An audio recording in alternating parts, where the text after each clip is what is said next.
అందరికీ వందనాలండి. దేవుడు మన కొరకు సిద్ధపరిచిన వాక్యమును చదువుకుందాం. కీర్తనల గ్రంథము 23వ అధ్యాయము 5వ వచనము. నా శత్రువుల ఎదుట నీవు నాకు భోజనము సిద్ధపరచుదువు. ప్రియ దేవుని బిడ్డలారా, ఈ 23వ కీర్తన చాలా ప్రత్యేకమైనటువంటి కీర్తన. ఈ కీర్తన ప్రతి ఒక్కరికి కూడా పరిచయమే. అయితే ఈ కీర్తనాకారుడు తాను ఒక గొర్రెగా, దేవుడు ఆయన కాపరిగా ఎంచుకొని మాట్లాడడం మనం చూస్తూ ఉన్నాం. మొదటి 2 వచనాలు మనం ఆలోచించగలిగినట్లయితే, దేవుడు నా కాపరి, ఆయన నన్ను పచ్చిక గల చోట్లలోకి తీసుకువెళతాడు, పరుండ చేస్తాడు, శాంతికరమైనటువంటి జలముల దగ్గర నడిపిస్తాడని భక్తుడు అంటున్నాడు. అంటే దేవుడు నాకు ఏ లోటు కూడా లేకుండా మంచి పచ్చిక, మంచి జలములు, అంటే చక్కటి ఆహారము, చక్కటి పానీయము దేవుడు నాకు ఇస్తారు.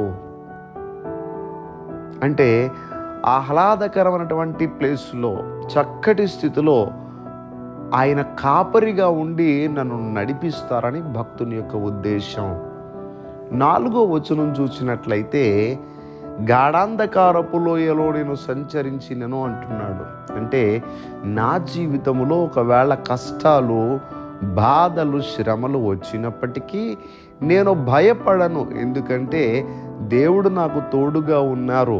ఆయన దుర్ధికర, ఆయన దండము నాకు సహాయంగా ఉందని భక్తుడు అంటున్నాడు.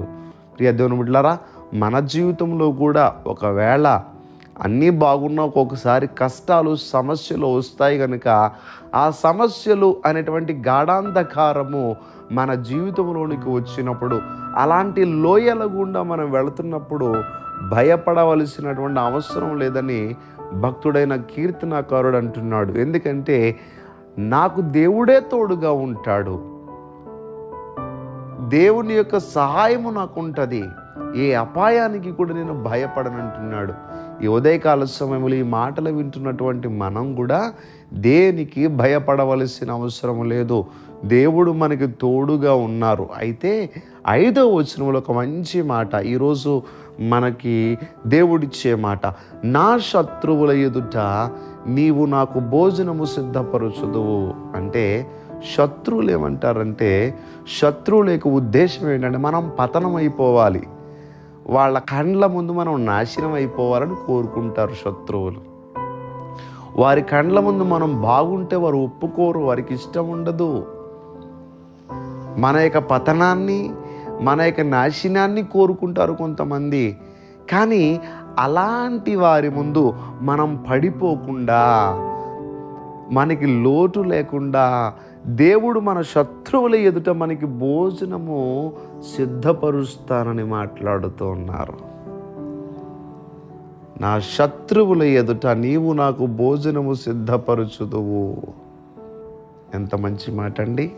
వారి ఎదుట వారు చూస్తూ ఉంటుండగా దేవుడు మనకి కావలసినవన్నీ సమకూరుస్తారు. ప్రియదేవుని బిడ్డలారా, ఎంత చక్కటి మాట అండి. కనుక ఎవరైతే మన శత్రువులు ఎవరైతే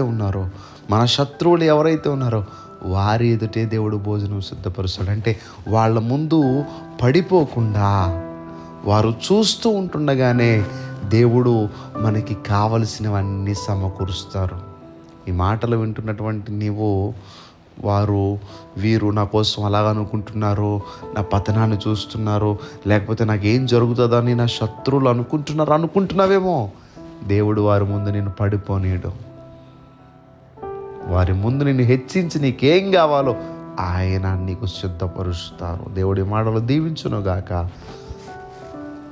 దయచేసి ప్రార్థన చేసుకుందాం. సర్వాధికారైన దేవా, మీకు వందనములు. ఈరోజు నీ బిడ్డలు వారి పనులు ప్రారంభిస్తూ ఉండగా నీ బిడ్డల పనులకు తోడుగా ఉండి వారి అవసరాలన్నిటినీ కూడా తీర్చి, వారి ఉద్యోగంలో, వారి వ్యాపారంలో, వారి చదువులో, అన్ని విషయాల్లో కూడా సహాయం చేయండి. అలాగనే విదేశాల్లో ఉన్నటువంటి బిడ్డలను ప్రభా చక్కటి ఆరోగ్యాలతో నింపి వారి పనులకు మీరు తోడై ఉండండి. ఈ రోజంతా నీ బిడ్డలు సంతోషంగా ఉండలాగున నీ బిడ్డలు చేయి పట్టుకుని మీరు నడిపించమని యేసుక్రీస్తు వారి యొక్క నామం పేరట అడిగి వేడుకుంటూ ఉన్నాం మా పరమ తండ్రి.